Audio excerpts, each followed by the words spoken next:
Assalamualaikum students. Today we will learn how to create pencil with the help of chart. We have already cut the material. First we have a rectangular shaped card and also a triangle shaped as a top of the pencil, and feet, eyes balls, smiley, hands, and now we are going to apply glue and paste it on the card. Oval shaped eyes. Next we will apply glitter sheets, eyeballs. After applying these, we are going to paste smiley.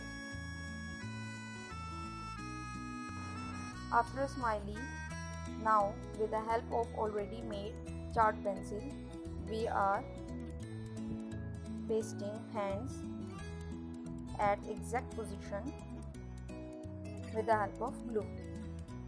After hands, we are going to apply glue on the card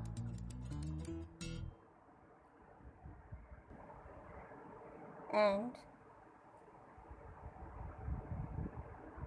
paste feet at exact position. Now our pencil is ready.